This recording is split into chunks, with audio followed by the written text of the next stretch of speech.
వెళ్ళొస్తాను అక్షయ. నువ్వు కూడా నన్ను క్షమించు. మా నాన్న మాత్రమే మిమ్మల్ని క్షమించాడు. మిమ్మల్ని క్షమించాలా వద్దా అనేది నాకు సంబంధించిన విషయం. మీరిక బయలుదేరొచ్చు. వెళ్ళొస్తాను మావయ్య గారు. అలాగే అల్లుడు గారు, జాగ్రత్త. అత్తయ్య, నాని, వందన, వెళ్ళొస్తాను. అలాగే బావు గారు.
ఏంట్రా నువ్వనేది?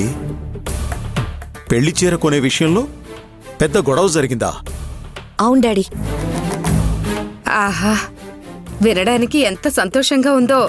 ప్రేణు, ఎవరు ఎవరితో గొడవ పడ్డారు, ఎవరిని ఎవరేమన్నారో కాస్త వివరంగా చెప్పు. నేను నా తమ్ముడు చెవులారా విని మనసారా ఆనందిస్తాం. చెప్పమ్మా, చెప్పు.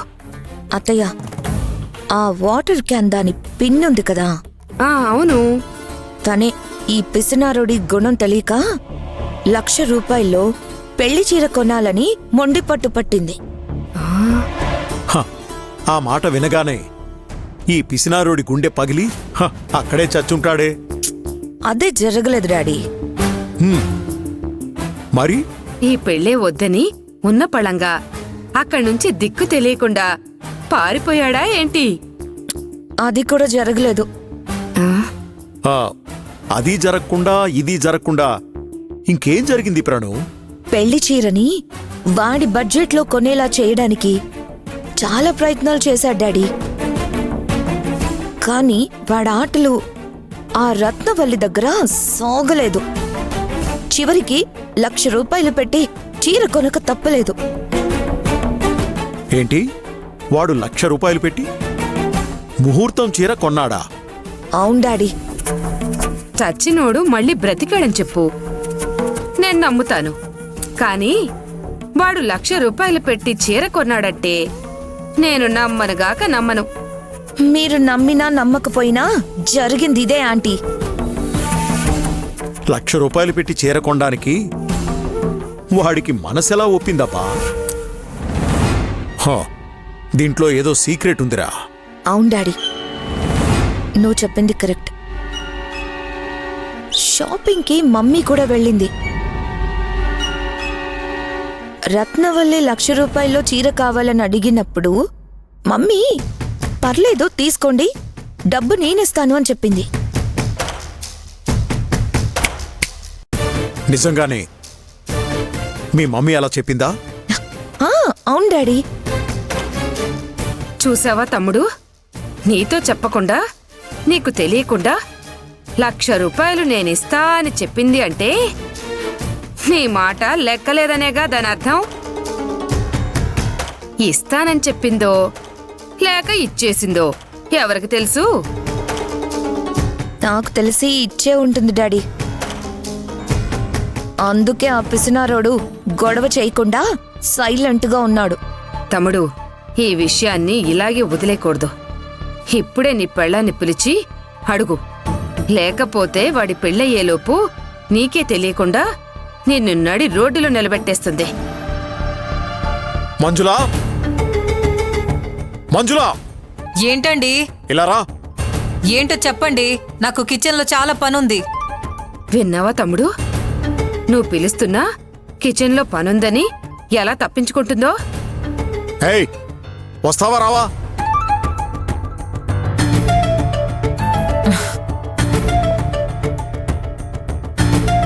ఏంటండి?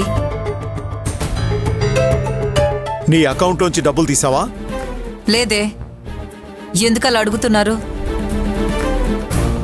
అబద్ధం చెప్పక మంజులా, నేను నీ అకౌంట్ స్టేట్మెంట్ చెక్ చేశాను. 1,00,000 రూపాయలు తగ్గుతోంది. అదెలా తగ్గుతుందండి? ఆ, నువ్వు తీస్తే తగ్గుతుంది మమ్మీ. నేను తీయడం నువ్వు చూసావా? లేదు నీ అకౌంట్లో నుంచి నువ్వు 1,00,000 రూపాయలు తీయడము నేను చూడలేదు. మీ అక్క కొడుకు పెళ్లికి పట్టు చీర కొనడము నేను చూడలేదు. ఏంటి అలా చూస్తున్నావు? నిజం బయటపడేసరికి ఏం చెప్పాలో తెలియక భయపడుతున్నావా? భయమా? నాకెందుకు భయం? నేనేం రాజాకి డబ్బు ఇవ్వలేదే. అబద్ధం చెప్పక మంజులా, వాడికి డబ్బు సహాయం చేస్తానని నువ్వు నాతోనే చెప్పావు కదా. చెప్పానండి, కానీ ఇస్తాననగానే కొంతమందిలా సిగ్గు శరం లేకుండా తీసుకుని వెనకేసుకునే రకం కాదు వాడు. రోషం పౌరుషం ఉన్న మగాడు. మీ ఇంట్లో నుంచి వచ్చే ₹1 కూడా నాకు అవసరం లేదు అని నా మొహానే చెప్పాడు. రే తమ్ముడు, వాడు రోషం పౌరుషం ఉన్న మగాడైతే నువ్వెవరు? అవేమీ లేని చేతగానివాడువా? మీరు ఆపుతారా? సందు దొరికితే చాలు రెచ్చగొట్టడానికి రెడీ అయిపోతారు. నేనేం ఆ ఉద్దేశంతో అనలేదు. ఒకవేళ మీ మనసులో అలాంటి ఉద్దేశమే ఉంటే డైరెక్ట్గా మీ తమ్ముడి ముఖం మీదే చెప్పొచ్చు కదా. ఇలా ఇండైరెక్ట్గా మాట్లాడడం ఎందుకు? అయ్యయ్యో, చూసావా తమ్ముడు? అది నోరా ఇంకేమన్నానా?